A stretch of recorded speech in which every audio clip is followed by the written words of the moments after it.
오늘 이제 북한 선교의 비전을 여러분과 나누는 날인데, 자, 이제 5년 동안 북한 선교를 이제 해왔잖아요, 그죠? 많은 목사님들이 설교도 하고 북한 선교에 관련해서. 근데 이 에스겔 37장을 갖고 한 번도 안 했어요. 우리 원로 목사님 주로 이제 많이 했대 선한 사마리아 사람의 비유라든가 북한 선교의 비전들을 이제 하는데, 이번에 제가 이제 비전 준비를 하면서 이 설교를 지난 주간 준비를 했거든요. 하면서 왜 아직까지 이 설교를 내가 안 했지? 우리 사모님한테도 내가 지금까지 이 설교를 한 번도 안 했네 라고 하면서 준비를 했는데, 오늘 찬양이 그 곡인 거예요. 여러분 지금 들으신 찬양이 한라에서 백두까지, 백두에서 땅끝까지라는 곡인데, 이 곡을 언제부터 연습을 했는지 잘 모르겠어요, 그죠? 근데 이제 오후 예배 시간에도 여러분에게 설교 내용이 그런 내용이 있을 건데, 하나님은 준비를 하시는 거예요. 말씀도 준비를 하게 하고 당신이 받을 찬양도 준비를 합니다. 여기에 나오는 그 여러 가지 이제 내용들이 한라에서 백두까지, 이 백두에까지 된 것을 갖고 통일 한국을 만들어서 땅끝까지 복음을 전하자는 내용인데, 그 내용의 가장 중요한 부분이 이제 그 주의 영, 그 생기가 들어가서 주의 군대를 만들게 하소서, 오늘 부분입니다. 사실 참 이런 것들은 이게 뭐 그냥 지휘자가 선곡이 좋았습니다라고 얘기하고 끝날 부분이 아닌 거예요. 이 수많은 성경 구절 중에 가지고 온 오늘 내용하고 이게 사전에 협의된 게 아니란 말이에요, 이게. 그래서 오늘 하나님이 주실 은혜가 오늘 분명히 있을 것 같다라는 생각이 많이 들고요. 사실 지난 주간에 설교를 듣고 은혜 받은 분이 되게 많았다는 얘기를 제가 여러분에게 들었거든요. 그러면 오늘 성도들이 어때야 돼요? 예배당에 미어 터져야 되죠, 그죠? 근데 오늘은 지난주보다 훨씬 많이 지금 듬성듬성 앉았어요, 그죠? 하나님의 일은 한두 번의 기적적인 일들, 은혜 받는 설교 이런 걸로 막 일어나는 게 아니에요. 항상 하나님의 일을 위해서 준비된 사람들, 하나님의 영이 인도하는 대로 하나님의 일은 되는 거예요. 그래서 혹시라도 지난주에 그렇게 사람들 많고 은혜 받았는데 오늘은 왜 이래? 저는 실망하지 않습니다. 예, 개척교회를 하면서 얼마든지 많은 일들을 겪어봤기 때문에 이런 문제는 항상 있는 거예요. 항상 크게 은혜 받은 날 다음 주는 썰렁해지는 놀라운 일들이 자꾸 일어납니다, 교회 안에. 그러나 하나님은 오늘도 역사합니다. 오늘도 주실 하나님의 말씀을 기대하면서 하나님의 말씀 안에 풍성한 은혜가 있기를 주의 이름으로 축원합니다. 자, 8월의 마지막 주일, 오늘은 이제 선양교회 마지막 우리 비전에 해당되는 통일 선교의 비전을 나누게 됩니다. 이 비전은 우리 원로 목사님이 은퇴하기 5년 전에 하나님이 주셨고요. 그리고 그 비전이 저를 이 교회로 오게 하는 굉장히 중요한 요인이 되었습니다. 제가 항상 그 말씀을 드려요. 제가 신학교 갈 때도 하나님이 먼저 불러요. 와라. 그런데 가면 왜요? 그 가면 이유는 몰라요. 그리고 일단 가면 가르쳐줘요, 하나님이. 신학교 가니까 너 이거 해. 그리고 내가 외국어를 못하고 나는 선교사는 아니고 교회 개척을 해야 되는구나. 예, 나는 큰 교회 뭐 이런 거 아니고 교회 개척하고 사람들하고 막 부딪히면서 뭔가 막 이렇게 돌을 막 반짝반짝하게 만들어 놓는 이런 일을 해야 되는구나. 제가 알았어요. 근데 선양교회 갈 때도 원로 목사님이 이제 저를 불러서 후임을 한다는데 제가 미리 알고 있었어요. 얘기 안 했는데도 기도하면서 알고 있었어요. 그리고 왜 오라는지 모르겠어요. 근데 부르신 다음에 이제 우리 목사님 이제 여러 차례 이제 저를 부르시기도 하고 직접 분당까지 오기도 하고 그러면서 여러 가지 얘기를 나누는데, 그 이유는 통일 선교였습니다. 여러분은 저를 무슨 생각으로 청빙을 하셨는지 모르지만 사실은 원로 목사님과 저하고 사이에는 통일 선교를 위해서 네가 와야 된다라는 얘기를 했고, 거기에 대해서 전혀 생각도 안 하고 있던, 통일 선교는 제가 받은 비전이 아니거든요. 근데 그 비전을 저는 원로 목사님을 통해서 받아서 지금 5년 동안 굉장히 낯설고 어색한 비전을 지금 5년 동안 하면서 이제는 어느 정도 바닥이 다 다져지고 하나님이 이걸 위해서 나를 부르셨구나라는 것들을 이제 확신을 해가고 있는 그런 중입니다. 오늘 이제 본문을 설명을 드리면, 오늘 본문은 우상 숭배를 하던 이스라엘이 결국 망합니다. 우상 숭배를 하다가 망합니다. 망해서 포로로 바벨론 땅에 잡혀갑니다. 그런데 그 바벨론 땅에 잡혀간 사람 중에 한 사람, 에스겔을 불러서 하나님이 선지자로 불러서 당신의 말씀을 전했는데 그 말씀이 뭐냐면 이스라엘의 회복을 얘기하는 거예요. 아니 회복시킬 거면 때리지 말든가, 그죠? 근데 완전히 패망해서 지금 오늘 본문으로 얘기하면 시체가 아니라 완전 바싹 마른 뼈다귀들이 되게 이스라엘을 만들어 놓고 이 아무런 소망이 없는 이스라엘 사람들에게 이들을 뭐라 만든다는 거예요? 하나님의 이스라엘의 군대로 다시 만든다. 군대는 뭐 하는 사람들이에요? 전쟁을 하죠. 이스라엘의 군대라는 얘기는 하나님의 군대라는 얘기고, 하나님의 군대는 무슨 일을 하는 거예요? 하나님의 전쟁을 치르는 거예요. 그럼 그 전에 있었던 이스라엘 사람들은 그거 전쟁을 치르기에 합당하지 못했다는, 왜죠? 우상숭배하면서 하나님이 아니었잖아요, 그죠? 그 이스라엘 갖고는 하나님의 전쟁을 할 수가 없었어요. 마른 뼈들을 하나님의 군대로 만들어서 하나님의 일에 사용하시는 이 본문을 오늘 가지고, 여러분도 지금 보시는 것처럼 북한 사람들이 어떻게 살아요? 사진에 가끔 이렇게 등장하는 사람들 보면 뚱뚱하고 넉넉해 보이는 사람들은 김정은 일가하고 그 다음에 공산당 고위 직원들밖에 없어요, 그죠? 뭐 사진에 나온 사람들 다 빼싹 말라서 막 이 뼈골이 상접하고 있는, 살과 이 골이 상접하고 있는 그런 분들이 나오는데, 어떻게 보면 오늘 본문에 있는 에스겔 골짜기, 환상의 골짜기에 있던 그런 뼈들과 같지 않다. 이 사람들의 살아가는 삶이 바싹 말라버린 정말 인간 이하의 그런 삶을 살아가고 있는데, 오늘 하나님께서 주시는 통일 선교의 비전은 과연 우리에게 어떤 메시지인가, 이걸 여러분과 함께 살펴보면서 이 일을 이루실 성령 하나님, 생기로 표현되고 있습니다. 성령 하나님의 인도하심 속에 이 일들을 완수해내는 저와 여러분 모두 되기를 주님의 이름으로 축원합니다. 그래서 오늘 말씀의 제목을 너희가 살아나리라 라고 하는 제목으로 여러분과 세 가지 정도 살펴봅니다. 첫째는 하나님의 주권으로 명하신 사명입니다. 너희가 살아나리라, 너희가 살아나리라. 하나님이 주권적으로 절대 주권 속에 명령하신 내용. 자, 에스겔은 원래 이제 잡혀오기 전에 예루살렘에 있었거든요. 예루살렘에 있을 때 에스겔의 직업은 제사장이었습니다. 근데 전쟁에 나가고 성전은 어떻게 됐어요? 다 부셔졌죠. 그리고 여기에는 제사장이든 귀족이든 관계없이 다 포로로 잡혀갔어요. 돈 가져갔을까요? 못 가져갔을까요? 다 뺏겼겠죠. 자기가 많이 배운 거 소용이 있어요? 없어요? 없어요. 무슨 직업을 갖고 있었나? 관계없어요. 다 포로지로 가면 그냥 노예예요. 그렇게 잡혀간 에스겔이었어요. 그런데 낙심과 고통 중에 살아가던 이 에스겔을 하나님이 찾아오셔서 선지자로 부릅니다. 선지자라는 것은 앞일을 내다본다라는 단어예요. 선지, 미리 내다본다는 얘기예요. 근데 내다보는데 뭘 내다봐요? 하나님이 하실 일을 내다보고 미리 얘기하는 거예요. 우리 하나님께서 하시는 이 성경은 다 그런 내용이에요. 입이 다 되고 난 다음에 거봐 내가 그럴 줄 알았다니까 그러면 둘러대는 얘기죠. 근데 우리 하나님이 하나님이신 이유 뭐예요? 먼저 말씀해요. 내가 이거 할 거야. 근데 우리가 할 거야 라고 했는데 다 해요? 다 못하는 거 맞죠, 그죠? 하나님은 불가능해 보이는, 사람의 상상과 능력은 할 수 없는 일을 먼저 말해요. 그리고 그걸 해버리세요. 그리고 얘기하시면 내가 하나님이야. 우리 하나님 이런 분이에요. 성경에 있는 내용들은 그런 내용들이에요.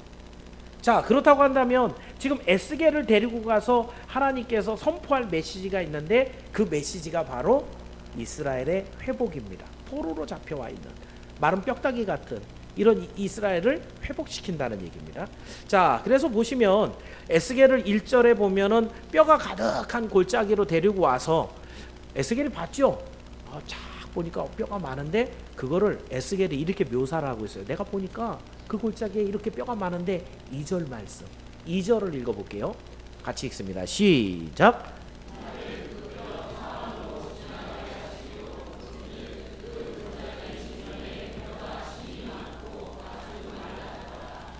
자, 거기에 지면에 아주 뼈가 어마어마하게 많고 아주 바싹 말랐어요. 그러니까 죽은 지 얼만큼 된 거예요?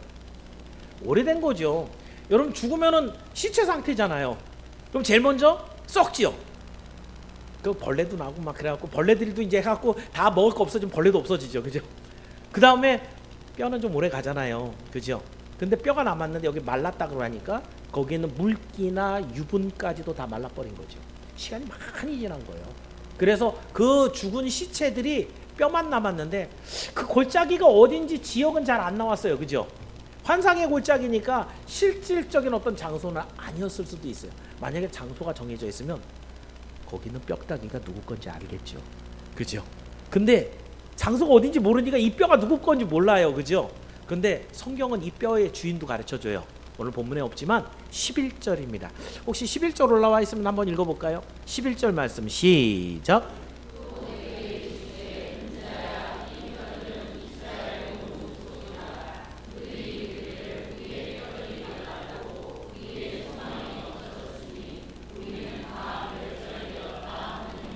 하나님이 다 답도 주시죠, 그죠? 이 뼈들은 누구래요? 이스라엘 온족 속이다. 근데 이스라엘 온족 속이 포로로 잡혀와서 살고는 있는데 어떤 거예요? 정말 눈의 한 시야에 다 들어올 수 없을 만큼 어마어마하게 많은 뼈들이 쫙 거기에 깔려 있는데, 그런데 그 사람들이 살아가는 삶이 마치 마른 뼈처럼 아무런 소망도 없다. 뼈가 무슨 소망이 있겠어요? 내일 출근해 갖고 월급 받아야지 이런 생각 하겠어요, 뼈가?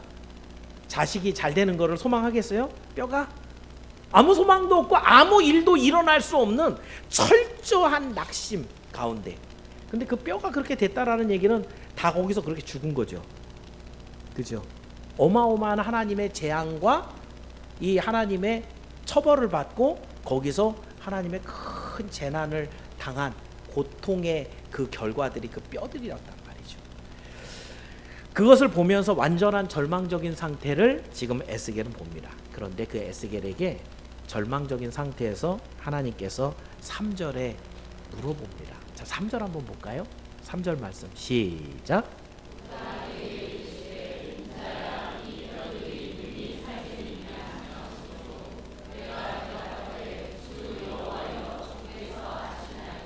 에스겔을 지금 인자야라고 불러줍니다. 사람의 아들아 이렇게 얘기하는데요. 그런데 여기에 에스겔에게 질문, 이 뼈들이 살겠니? 라고 물어. 여러분 뭐라고 대답할래요? 일상적인 생각으로 봤을 때는 에이 안 될 것 같은데요. 우린 모두 그렇게 대답하잖아요, 그죠? 근데 이제 우리 초등부나 SFC 운동원들한테 제가 예배 시간에 이렇게 물어보거든요.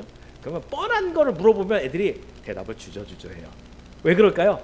목사님이 저거 분명히 답이 분명한데 저걸 물어볼 리가 없잖아요, 그죠? 뭔가 함정이 있다. 그러니까 답을 잘 안 하고 주저주저. 그런데 하나님이 그렇게 물어봤다는 얘기는 뭐예요? 그 뼈다귀를 다른 것도 아니고, 이 뼈가 뭐게 이것도 아니고, 이 뼈가 어느 나라 사람이게 이런 것도 아니고, 이 뼈가 살겠느냐? 안 되는 일이잖아요, 그죠? 근데 그걸 물어본다는 얘기는 하나님의 의도 속에 뭐가 있다는 거예요? 살리려시나? 근데 그 뼈 주인이 누구라고요? 이스라엘 온 백성. 그러면 이스라엘 온 백성이 살아나는 걸 에스겔은 원할까요? 원하지 않을까요? 그죠? 포로로 잡혀있는 에스겔은 이스라엘 백성 그 좋네. 하나님이면 하실 수 있어요. 한번 해주세요. 이렇게 나와야지 맞겠죠, 그죠? 에스겔이. 근데 에스겔은 굉장히 지혜로운 사람이었어요. 내 생각에는 원하지요. 그 뼈가 살아나는 걸 원하지요. 근데 에스겔은 그 뼈, 하나님 이거는 사람으로는 안 돼요. 하나님은 할 수 있어요. 하나님 해주세요.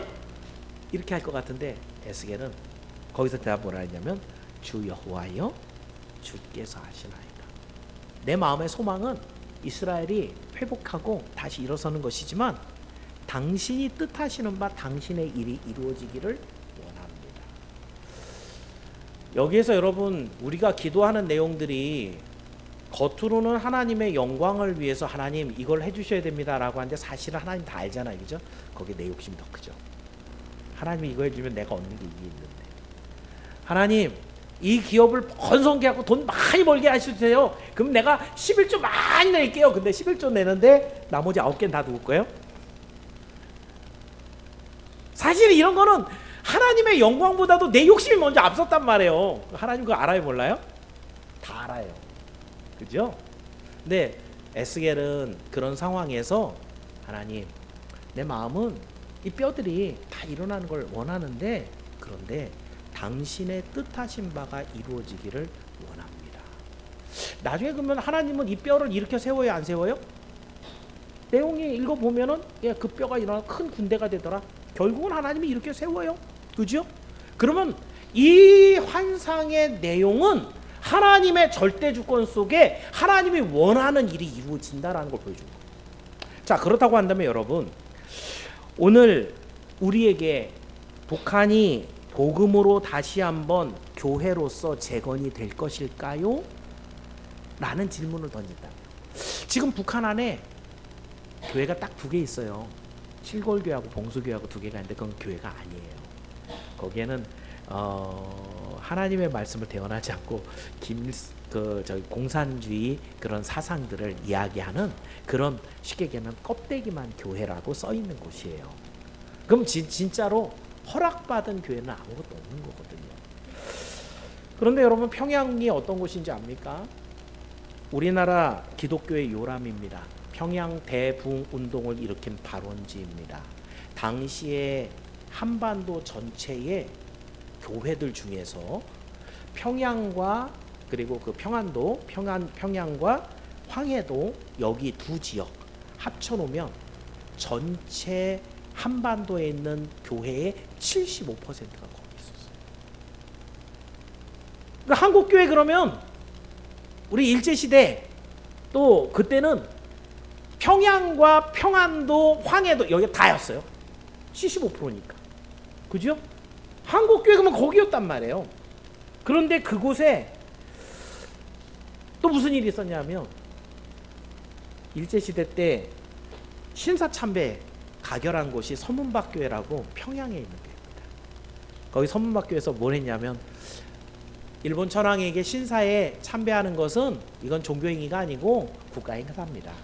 그거는 성경에 위배되는 게 아니니까 다 가도 됩니다 라고 하고 그 총회 때 가결한 모든 목사가 가서 신사 참배 해버렸어요. 이게 어디였어요? 평양이었어요. 아까 이 찬양곡 안에 무슨 얘기가 가장 먼저 들어가냐면 첫 소절에 이 땅에 동과 서 남과 북 가득한 죄악 용서하소서, 이것부터 시작해요. 그 다음 줄에 뭐냐면 모든 우상들은 무너지고 주님만 높아지는 나라 되게 하소서. 이 찬양곡 나오는 제가 막 소름이 쫙 돋는 거예요. 그 설교 해야 되는데 지금 왜 북한 선교를 해야 되느냐? 왜 북한 땅은 저렇게 못 살고 있느냐?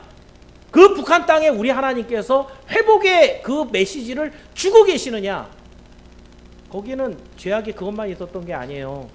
북한에 이제 공산당이 들어와서 김일성이 거기를 장악할 때 제가 얘기 드렸잖아요. 북한에는 기독교회가 그렇게 많았어요. 그 공산당이 자리를 잡기가 쉬웠을까요? 어려웠을까요?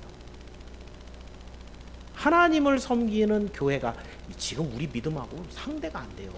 그 당시에 그 북한에 있었던 분들의 믿음은 어마어마했어요.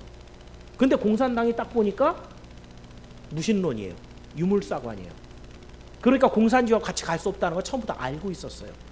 그러면 김일성이 어떻게 했을 것 같아요? 힘으로 안 됐거든요. 강양욱이라는 사람을 내세워갖고 가짜 기독교 단체를 하나 만듭니다. 조선 그리스도교 연맹이라고 하는, 거기에 다 회유시켜요. 거기 다 합쳐놓습니다. 그리고 나선 거기에 나머지 들어오지 않은 애들은 전부 다 숙청해요. 그리고 그 안에 있는 사람들을 이제 협박하고 그리고 목사를 쫓아내고 그러면서 그걸 다 교회당을 문 닫게 하는, 결국 그것이 나중에는 어떻게 되냐면 김일성 우상화하는 데 사용됩니다. 제 이번에 논문 부분이라. 두 번째 북한이 저지른 죄악은 김일성 우상화를 하는데 교회가 앞장서서 도와준 꼴이 되고 말합니다. 많은 그 북한 선교를 하는 목사님들 중에 한 분은 그래서 그런 얘기를 합니다. 지금까지 80년 시간에 저렇게 분단 후 80년이 지났는데 북한 땅이 저렇게 못 살고 있는 이유, 많은 홍수, 뭐 가뭄, 뭐 강릉에 지금 가뭄 때문에 뭐 재가 뭐 하고 뭐 어쩌고 얘기하지만 북한하고 비교해 보니까 아무것도 아니에요. 진짜 나무 껍질을 뺏겨 갖고 먹어도 모자란 그런 정도로 굶주림을 당하고 있는데 그 이유가 뭐냐라는 것에 대해서 많은 목사님들은 북한과 평양에서 저질러졌던 우상 숭배에 대한 하나님의 벌이 아직도 저들을 포로로 잡고 있다. 에스겔 골짜기에 던져진 그 시체들처럼 하나님께서 당신의 징계가 아직 머물러 있기 때문에 북한 땅은 이렇게 못 살고 있고 힘들 가운데 있다라고 말하는 분들이 많습니다. 저도 맞다고 생각을 합니다. 중요한 것은 하나님은 징계 자체가 목적이 아니라는 거죠. 여러분 이거 좀 여러분이 깊이 있게 좀 생각을 하셔야 될 필요가 있습니다. 징계를 받은 사람들이 하나님은 돌아와서 하나님을 믿고 하나님의 친백성이 돼서 온전한 예배, 하나님을 온전히 섬기는 것이 그게 목적이에요. 이스라엘 백성들이 우상 숭배하는데 너네 우상 숭배했지 맞아봐. 때리면 하나님의 마음이 풀리는 거는 뭐 마음에 좀 시원함을 얻을 수 있어도 하나님의 목적이 그거 패갖고 정말 피 뚝뚝 흘릴 정도로 아파하는 것을 하나님이 원하는 것은 그게 목적은 아니라는 거예요. 여러분도 마찬가지입니다. 여러분에게도 여러 가지 하나님께서 주시는 징계가 있을 수 있고 또 여러 가지 험한 시험이 닥칠 때가 있어요. 그런데 너 그거 잘못했잖아. 맞아야지. 라고 하고 끝내는 게 하나님의 목적이 아니라는 거예요. 어떤 거예요? 그 모든 죄에 심각한 걸 깨닫고 하나님 앞에 돌아와서 하나님 잘못했습니다. 내가 다시는 이렇게 안 하겠습니다. 돌이켜서 하나님 앞에 회복되어서 하나님의 친백성 되는 걸 하나님은 원하시는 거예요. 그러니까 지혜로운 사람은 뭐예요? 그렇게 어려운 일이 있을 때 바로 엎드리는 거예요. 그럼 조금이라도 덜 맞겠죠. 좀 더 짧아지겠죠. 그렇죠? 어리석은 사람은 뭐예요? 내가 뭘 잘못했다고 그래요? 끝까지 버티는 사람. 그러니까 누가 더 오랫동안 버틸 수 있겠어요? 하나님은 하나도 안 불편해요. 그죠? 10가지 재앙을 쏟아붓는 하나님이에요. 메뉴도 다양해요. 언제까지 교만하게 그렇게 하나님을 대항하고 서려고 합니까? 하나님의 목적은 하나님이 어떤 분인지 알고 그 하나님 앞에 온전한 신앙의 고백을 드리고 그 하나님과 함께 합력하여 주의 놀라운 일들을 감당하며 영생을 누리는 게 하나님의 목적이에요. 이게 여러분이 가장 소중한 것이에요. 가장 중요한 것이라고요. 그래서 오늘도 이 일은 개인에만 머물지 않고 국가에도 하나님의 나라를 만들어가는 과정에도 똑같이 적용되는 부분이라는 것이에요. 그렇다고 한다면 여러분 다시 한번 여러분에게 물어봅니다. 북한 땅은 다시 복음의 계절이 돌아와서 회복되는 것을 하나님은 기뻐합니까? 이건 물론이죠. 그렇게 회복되는 걸 하나님은 오늘도 기다리고 기대하고 계시는 거죠.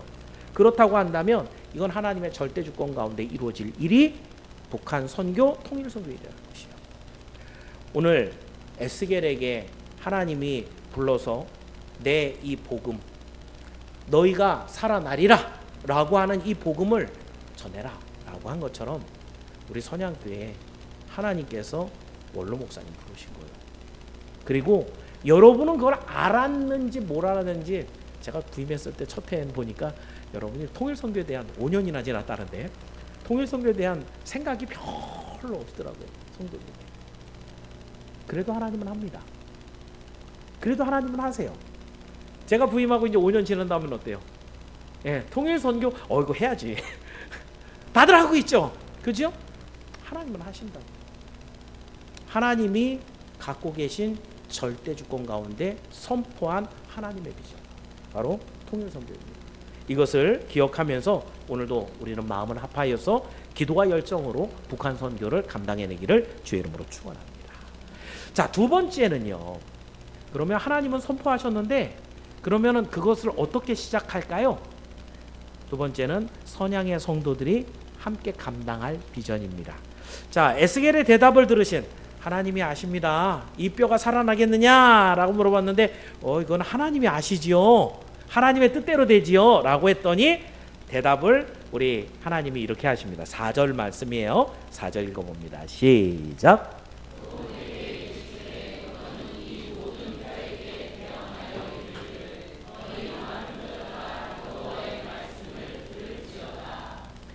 여러분 지금 뭐라고 하는 거예요? 에스겔에게 저 뼈들이 잔뜩 있는데 그 뼈들한테 말하라 그러죠. 자, 여호와의 말씀을 들을지어다. 그 다음 내용 보면 일어나라 뭐 이런 얘기가 있는데, 근데 여러분 뼈가 귀가 있나요?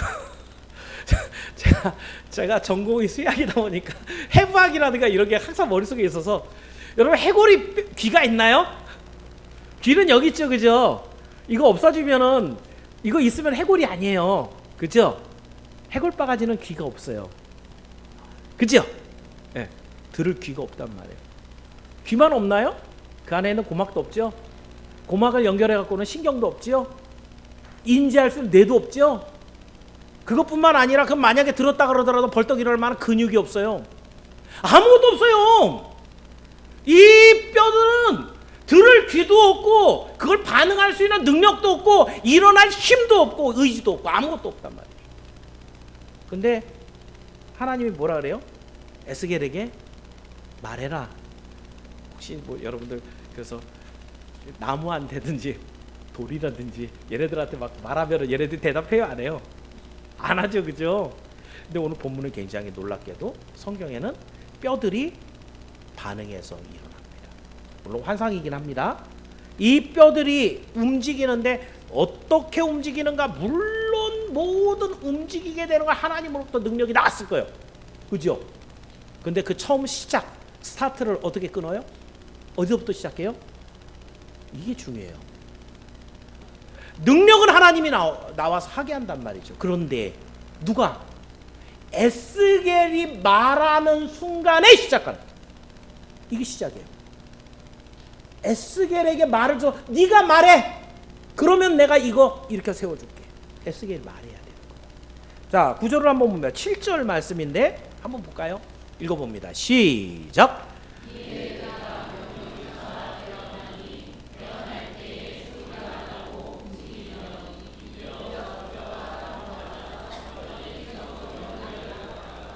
참 놀라운 환상이지만 굉장히 놀라운 막 일들이 일어나지 않겠어요? 성경에 보면 지금 에스겔이 이 말을 할 때, 아이 쟤네들이 뭘 듣겠어? 라고 하면서 잠시 머뭇거렸다든가 주저하거나 의심하거나 이랬던 흔적은 없어요. 그냥 그저 하나님이 말씀하셨으니까 그냥 선포합니다. 이 하나님 사람이에요. 하나님의 사람은 이래요. 하나님의 명령이 있으면 주저하지 않고 선포합니다. 그게 왜요? 하나님의 말씀을 믿기 때문에. 우리 원로 목사님 보면 제가 참 존경스러울 때가 한두 번이 아닌데, 저 같으면은 그 북한 선교하다가 이렇게 좀 장벽을 만나거나 하면 진짜 좀 어렵다 진짜 이건 이렇게 할 것 같은데, 우리 원로 목사님은 또 외쳐요. 제가 이 설교 준비하면서 진짜 에스겔하고 같구나. 시체와 같은 안 되는 일인데 머뭇거리지 않고 주저하지 않고 북한 선교하자고 외친다는 거죠. 그게 있어야 된다. 그게 있어야 하나님의 일이 시작이 된다는 거예요. 하나님의 능력은 모든 것을 다 할 수 있는데, 하나님은 우리와 함께 일하길 원하세요.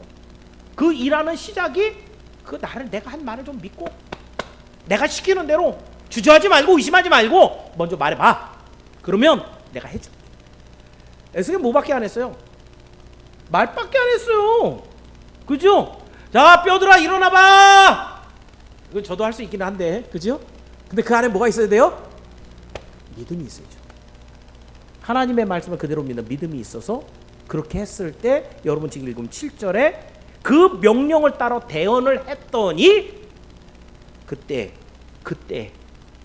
그 전도 아니고 그 다음 한참 뒤도 아니고, 그때 말했을 때 그때 소리가 나고 움직이며 이 뼈 저 뼈가 들어맞아서 뼈들이 하나의 형체를 만들어요. 여러분 저 같으면은 저는 이과라 그랬잖아요, 그죠? 일단은 이거 살아나겠냐고 일단 뼈부터 맞춰봤을 거예요. 얘가 머리 있고, 이거는 팔인데, 이거는 얘 게 아니고, 이건 얘 거고. 되겠어요? 아무리 해부학을 잘 전공을 했었어도 이게 누구 뼈까지도 다 맞춰뒀겠어요? 우리 능력으로 안 된다는 얘기를 지금 하는 거예요. 우리 힘으로는 북한 선교를 하라고 하나님이 말씀하시는데 우리 힘으로는 안 된다는 거예요. 근데 하나님은 우리하고 함께 하시기 전에 네가 먼저 말해봐. 하나님의 그 놀라운 역사가 북한 땅에 회복의 역사가 일어날 걸 네가 선언해 라고 얘기했을 때 우리는 믿고 하나님의 뜻대로 말하는 것이에요. 여러분, 지금 세계 정세를 한번 보시기 바랍니다. 북한과 통일이 잘 될 것 같습니까? 이미 북한은 예전까지만 해도 한 재작년 3년 전만 해도 여기 핵탄두가 몇 개 안 될 것 같은데 이런 생각이 있었는데 요즘은 어때요?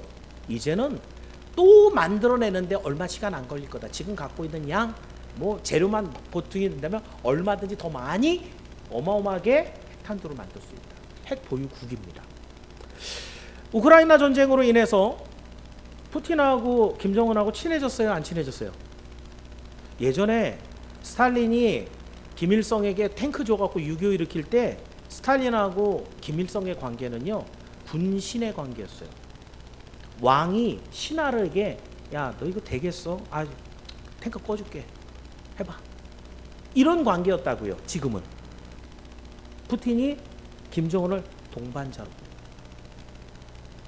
북한에 먹고 사는 것들은 굉장히 힘들지만 그 국가가 갖고 있는 세계 정세에서 갖고 있는 위치, 이제는 아무도 진짜 뭐 북한을 무시할 수 없는 그런 입지까지 딱 올라갔고, 우리나라하고 관계에서는 김정은이 뭐라고 선포했어요?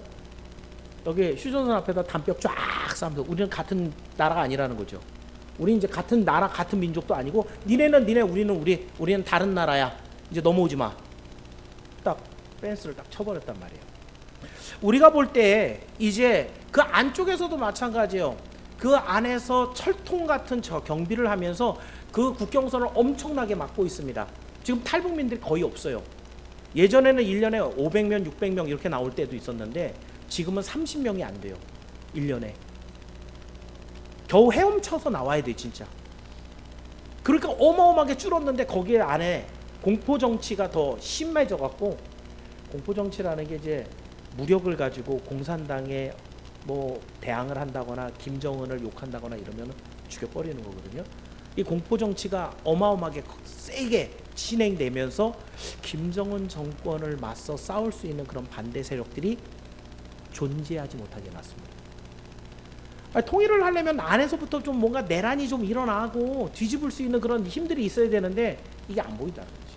이제는 안 보인다는 거지. 우리가 눈으로 볼 때는 지금 북한은 마른 뼈만큼이나 통일을 원하지도 않고 이룰 수도 없는 그런 세계 정황 가운데로 흘러가고 있다는 것이죠. 그런데도 오늘 우리에게 또 한 가지 질문할 것, 그런데도 오늘 우리는 북한 선교를 부르짖어야 됩니까? 라는 질문이죠. 많은 목사님들이 북한 선교를 한다는 분들이 뭐라 그래요? 지금은 조금 더 시간을 드려야 될 것 같습니다. 북한 선교가 간접적으로 이렇게 진행이 돼야 될 것 같습니다. 먹고 살기 어려운 북한 백성들을 도와주는 선에서 여기서 멎어야 될 것 같습니다. 풍선이나 쌀 같은 거 보내갖고 서로 간에 이런 자꾸 갈등을 유발해서는 안 될 것 같습니다. 북한 선교를 한다고 하면서도 사실은 이 비관적인 현실 앞에서 이거 안 됩니다 라고 얘기하고 있다는 거예요. 그럼 지금 여러분이 그럴 것 같으면 북한 선교 뭐하러 해? 지금 북한 선교 오늘 우리 해야 됩니까? 라고 하는 질문을 던졌을 때 우리는 답을 가지고 있어야 된다는 얘기예요. 뭘 통해서? 성경 말씀을 통해서. 이런 말라 비틀어져서 살아날 방법이 없는, 아무 소망이 없는 그 뼈들에게 하나님께서 에스겔아 네가 말해, 네가 말해 라고 얘기했을 때 에스겔이 주저하지 않고 뼈들아 일어나라 라고 얘기한 것처럼 오늘 하나님께서는 통일 선교를 떠들어라. 그 통일 선교가 이루어진다라고 얘기를 해라. 그걸 갖고 하나님 앞에 기도해라 라고 말씀하고 있다는 거예요. 이게 오늘 성경이 시대를 읽는 여러분들에게 주는 말씀입니다. 우리 하나님은 인생들이 상상도 할 수 없는 놀라운 일을 하시는 분입니다. 사람도 할 수 있는 일을 하시고는 내가 하나님이야 폼이 좀 안 나잖아요. 그죠? 우리 하나님은 그래서 당신이 하나님인 것을 마른 하늘에서 불 떨어뜨려 갖고 살라버리시는 하나님이잖아요. 죽은 자들 나흘이나 지난 다음에 나서로야 나오라 그래갖고 살리는 분이시. 아무도 못해요. 그걸 하면서 나는 하나님이야 라고 하신 분이에요.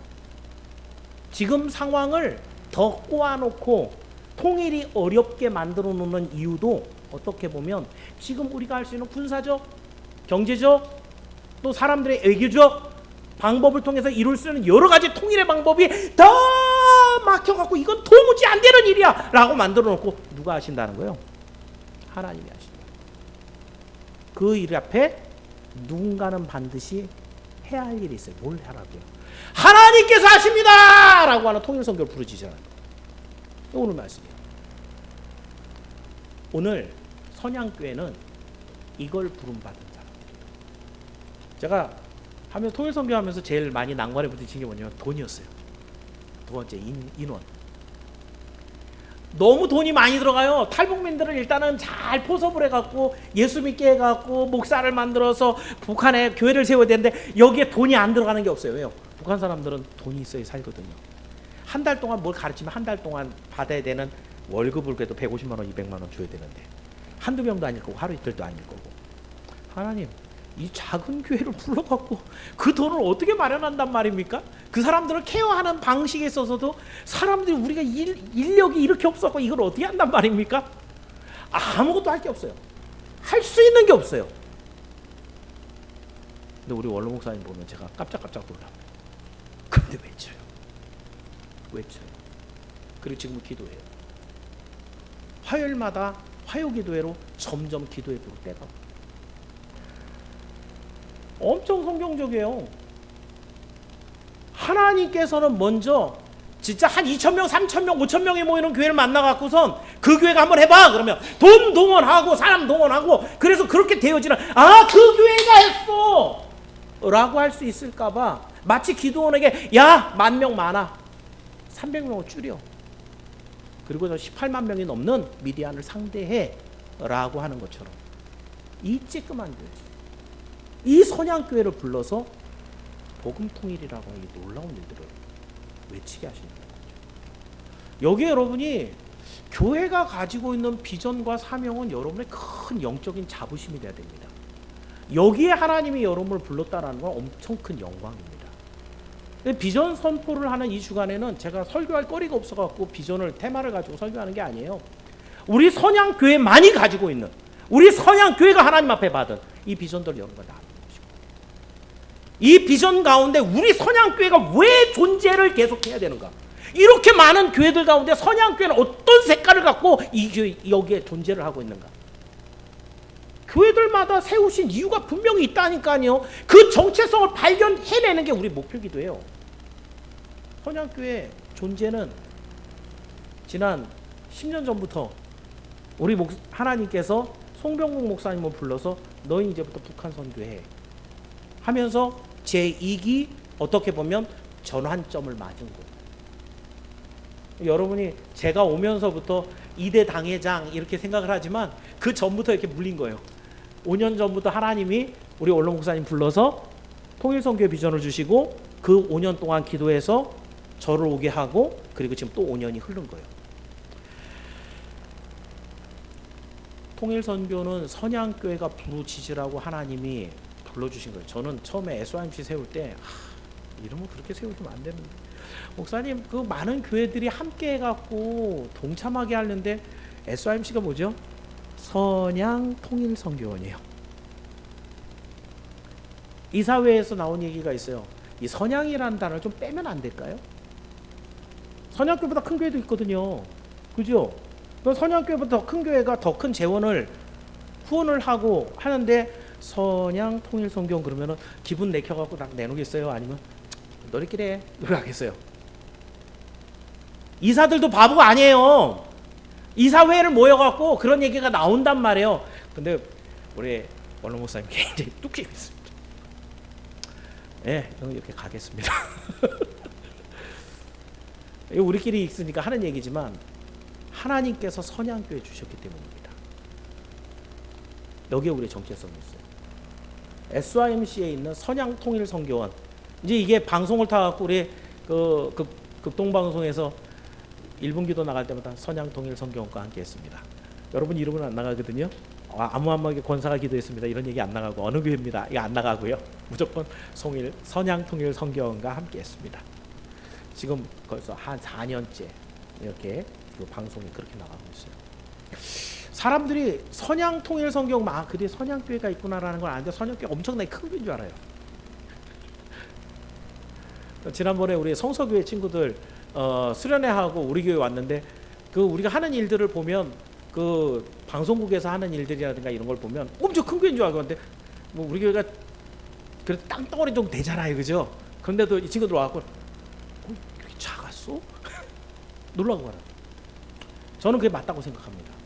왜냐하면 하나님은 당신을 일을 하실 때 규모로 일하지 않거든요. 오히려 약한 자들을 강하게 사용하시는 우리 하나님이시거든요.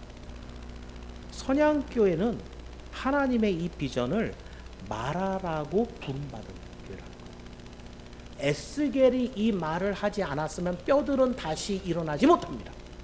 선양교회가 이 말을 선포하지 않으면 통일성교는 이루어지지 않는다는 얘기예요. 그래서 하나님이 송영 목사님 부르시고 저는 그렇게 믿어요. 제가 여기에 온 이유거든요.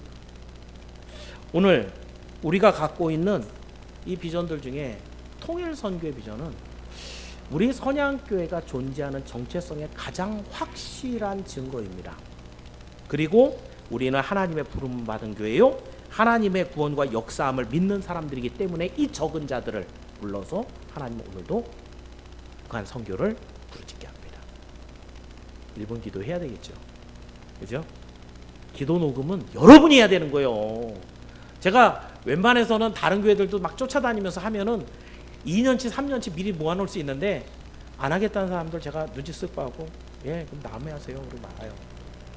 요번에 성서교회 친구들이 와갖고 지들이 막 해갖고 한 20명 해서 한 5개월치를 해놓고 갔는데 일단은 좀 재고 분량이 많이 생겨갖고 그래 니네도 기도해야지. 근데 우리 성도들이 기도하는 게 좀 줄어들까봐 생각도 좀 들어요.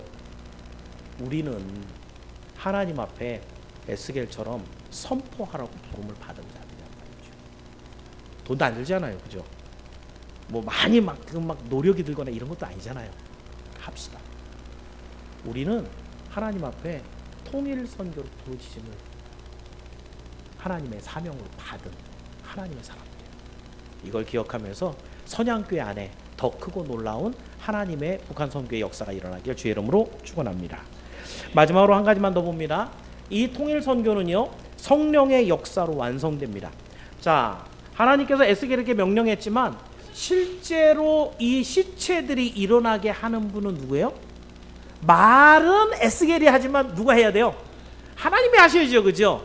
오늘 본문의 5절에 보면 이렇게 돼 있어요. 내가 이렇게 하겠다. 자, 5절 읽어보겠습니다. 5절 같이 읽습니다. 시작.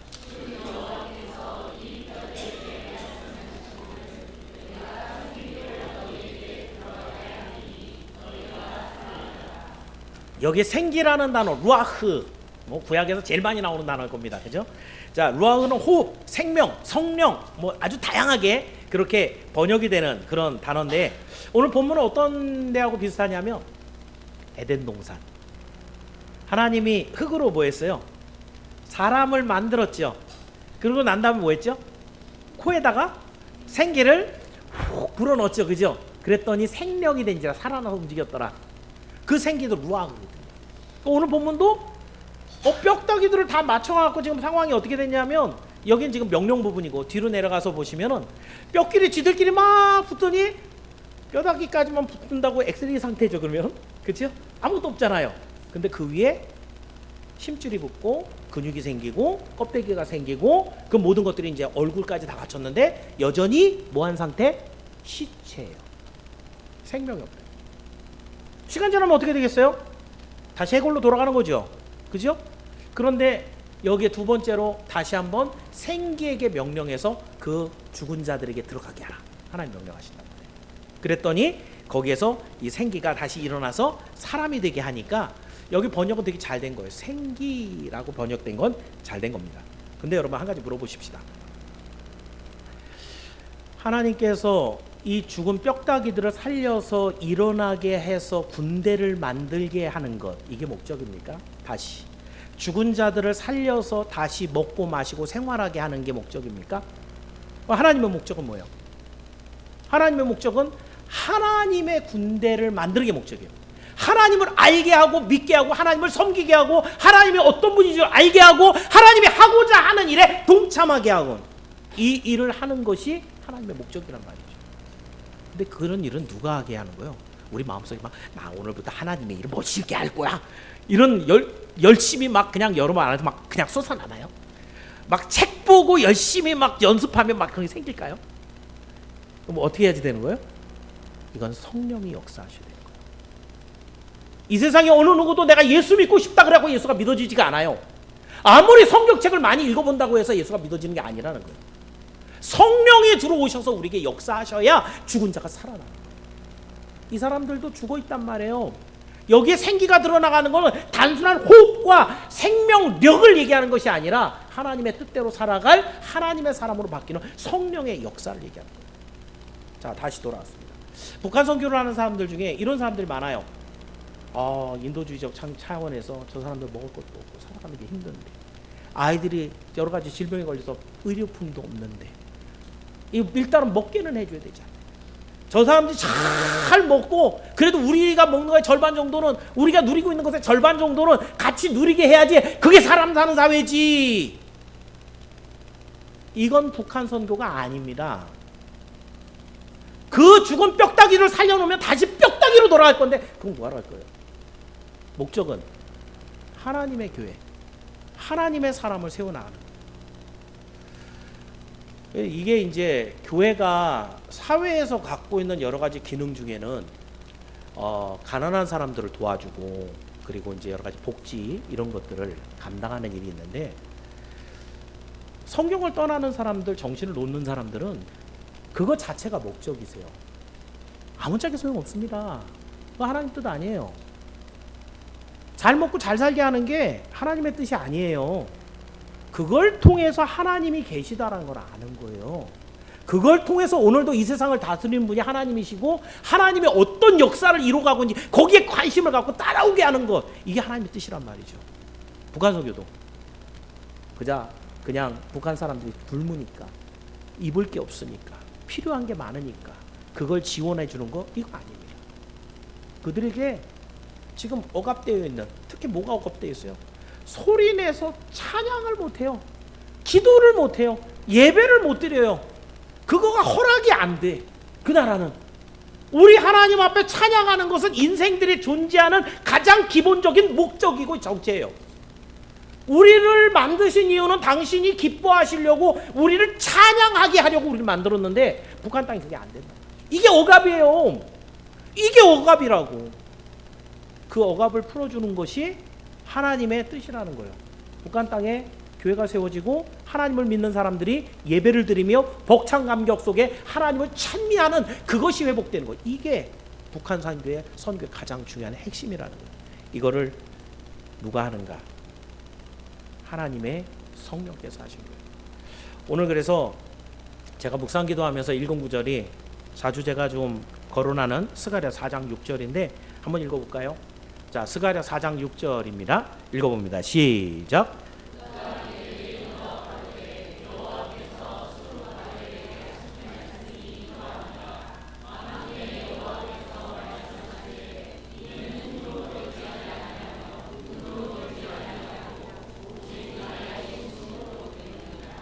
아멘. 이 일은 우리의 힘이나 지혜로 되는 게 아니에요. 아까 제가도 그랬잖아요. 북한 선교가 그 스펙트럼이 얼마나 넓은데 이 작은 교회가 이걸 감당할 수 있겠느냐고. 못하죠. 우리 교회가 그걸 어떻게 다 해요. 우리는 그냥 나팔수예요. 에스겔처럼 그 넓은 광활한 대지에 죽어져 있는 그 뼈들을 향해서 외치라 이거예요. 뼈들아 일어나라. 일어났는데 또 할 수 있는 게 없어. 다 일어나고 시체로 그냥 다 누워있는 거예요. 그런데 다시 한번 얘기해요. 생기에게 명령해서 생기야 저 죽어버린 자들에게 들어가서 살아 움직이게 하라. 그것도 에스겔이에요. 그랬더니 이 사람들이 다 일어나서 환상 가운데 큰 군대를 이루어서 하나님 앞에 나아가는 거예요. 하나님의 군대로 세워지더라. 우리가 과연 얼마나 북한 선교하는 일들의 계단을 밟아 올라가서 그 일을 딱 해낼 수 있을까? 참 굉장히 저는 계산을 많이 하고 계획을 많이 세우는 편이거든요. 올해 우리가 속초 선양교회를 하나 세웠잖아요. 그죠? 예, 뭐 아주 충분한 돈은 아니겠지만 물질도 만들고 2년 6개월 동안 정말 그 목사님 가족들 또 같이 협력할 사람들 해갖고 겨우겨우 모자르지만 보낸단 말이죠. 북한의 교회를 몇 개나 세워야 될까요? 몇 개나 세울 수 있을까요, 우리가?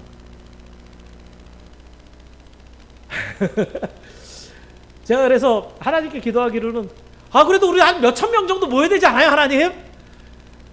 제가 뭐 좀 성도들한테 헌금을 좀 모으거나 그러더라도 좀 숫자가 돼야지 좀 금액이 되지요. 뭐 끼껏해야 뭐 교회 하나 세워놓고 2개 세워놓고 북한 선교했다고 내가 얘기할 수 있겠습니까? 제 말이 틀려요, 맞아요. 그죠? 교회가 좀 큰다고 그러면 몇 개나 세울 것 같으세요? 교회가 한 10,000명쯤 모이면은 북한의 교회 몇 개나 세울 것 같아요? 북한의 교회가 몇 개나 있어야 될 것 같으세요? 이건 우리 힘으로 안 되는 거란 말이에요. 우리 교회가 부흥한다고 해결되는 문제도 아니라는 거예요. 누가 해야 되는 거예요? 하나님의 성령이 하셔야 되는 거예요. 우리는 그 하나님의 성령으로 충만한 사람이 되어서 이 하나님이 하실 일들을 선포를 계속해 주는 거예요. 우리 주변에 야 저렇게 작은 교회도 저렇게 열심을 다해서 하나님의 일들을 하는데 우리가 정신 차려야지. 그렇게 모이는 하나님의 사람들이 점점 많아지면서 우리 하나님이 놀라운 역사를 일으키는 거예요. 아마도 북한 선교는 그렇게 이루어질 것입니다. 그러므로 통일 선교를 준비하는 우리는 가장 먼저 성령으로 충만하기를 바랍니다. 육신이 말하고 있는 여러 가지 갈등과 문제 속에 파묻혀 갖고 이걸 도대체 어떻게 하려고 이런 고민하고 계시지 마시고 그런 시간에 하나님 앞에 기도하세요. 성령이여 역사하사 나에게 생기에게 대언할 수 있는, 생기에게 명령할 수 있는 믿음을 주세요. 저 죽어있는 시체 같은 사람들에게 벌떡 일어나서 저 김정은 정권을 뒤집어 놓든지 아니면 이 땅에 있는 모든 교회들이 다 일어나서 함께 기도로 그 모든 장벽을 무너뜨려 버리든지 우리 하나님의 역사가 일어나요. 성령의 역사가 일어나게 해줘. 오늘 찬양처럼 한라에서 시작한 이 복음운동이 백두를 거쳐서 이 모든 대한민국 한반도가 전체가 다 복음화가 되어서 세상 땅끝까지 쫙 주의 복음이 펼쳐져서 하나님의 나라가 이루어지도록 거기에 우리 교회를 나팔수로 사용하여 주옵소서.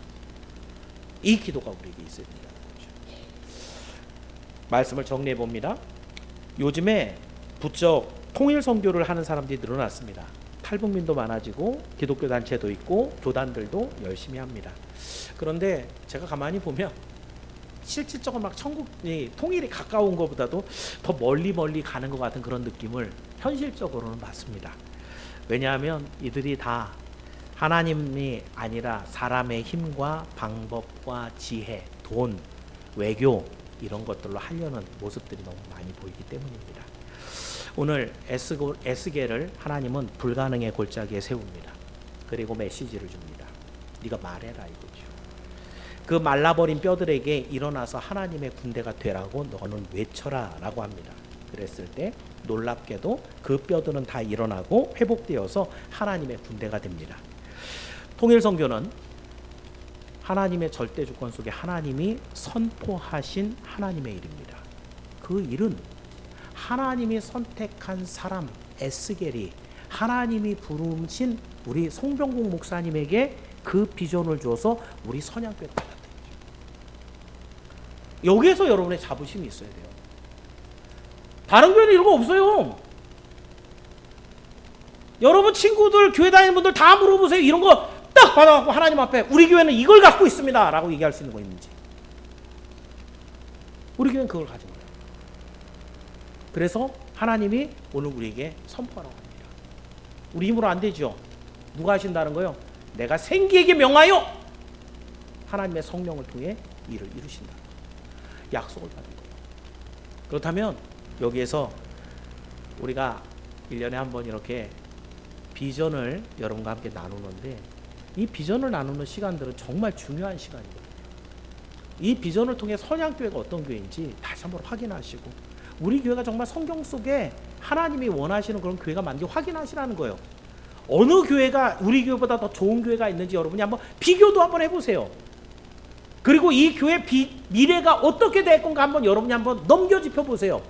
하나님의 일을 감당하고 있는 하나님의 성경 속에 만들어진 이 교회가 얼마나 좋은 교회고 얼마나 하나님이 기뻐하시며 어떻게 사용하실 거고 장래 우리 아이들은 이 안에서 어떻게 변해갈 것인가. 그거에 대한 자신이 없으면 신앙생활 못하는 겁니다. 그래서 통일선교는 하나님의 주권 속에 하나님의 말씀을 그대로 믿고 순종하는 우리들의 선언을 통해 성령의 앞서가시는 역사를 통해서 이루어지는 줄을 믿기를 바랍니다. 이 세상에서 반토막 난 유일한 나라 대한민국. 대한민국에서 반토막 난 유일한 도 강원도. 그 강원도 안에 가장 핵심적인 위치에 있는 이 강릉 땅에 하나님이 선양교회를 세우시고 거기에 더하여서 우리 원로 목사님 좀 어디 가 계세요? 우리 원로 목사님 거기서 한마디 더 하죠, 그죠? 고성에 가 있죠. 고성은 강원도 안에서 유일하게 반토막 나 있는 군입니다. 모든 군 중에 반토막 나도 반은 북한에 반은 남한에 있는 유일한 데가 고성이에요. 일부러 거기 가셨어요. 그러면서 통일선교의 비전을 불을 거기서 지피겠다는 거죠. 어떻게 보면 시대적으로 하나님께서는 우리를 이렇게 선택하셔서 쓰고 계신지 모릅니다. 지난 시간들 한번 살펴볼까요? 2021년도 SYMC를 세웠죠. 2022년도 선양원을 만들었습니다. 2023년도 느헤미야 성경연구원 개원했습니다. 2024년도 드디어 연합기도회 저기 통일전망대에서 1회 연합기도회 하면서 화요기도회가 자리를 잡고 화요기도 불을 떼가고 있습니다. 2025년도에 과연 무슨 일이 있을까? 하나님께서는 복음 통일 이 일을 위해서 무슨 일을 오래 하실까? 우리를 통해 여러분 기대하시길 바라고요. 감당하고 있는 우리 통일선교가 현재도 아직도 지극히 미약하지만 이를 통해서 탈북민의 목회자들이 생겨나고 교회 개척 특공대가 만들어지면서 가장 먼저 북한에 교회를 세우는 위대한 일에 저와 여러분 모두 사용되기를 주의 이름으로 축원합니다. 기도하겠습니다. 사랑과 은혜가 충만하신 아버지 하나님, 우리 선양교회를 이렇게 세워주시고 복음 통일에 귀한 비전을 주셔서 감사합니다. 너무 어마어마한 일이라서 우리가 입을 벌려 이게 우리한테 주신 비전이 맞습니까? 라고 물어봐야 될 정도입니다. 그러나 분명한 사실은 하나님이 먼저 우리를 부르신 것입니다. 그 부르신 것 때문에 우리 원로 목사님 고성으로 하나님께서 이동하게 하시고 이 부족한 종을 이 선양에 보내서 주의 양무리를 목양하게 하셨습니다. 이제 우리에게 허락하신 5가지 비전 중에 선양교회만의 독특하고도 그 정체성이 담긴 귀한 비전, 통일선교의 비전을 함께 나눴습니다. 이 시대에 참으로 불가능하다고 보여지는 이 통일의 날, 그것도 복음으로 하나가 되는 그 날을 우리는 소망하며 주님 앞에 먼저 하나님의 사명을 받아 외칩니다. 주의 일입니다. 하나님께서 저 북한에 하나님의 교회 세우시기를 원하십니다.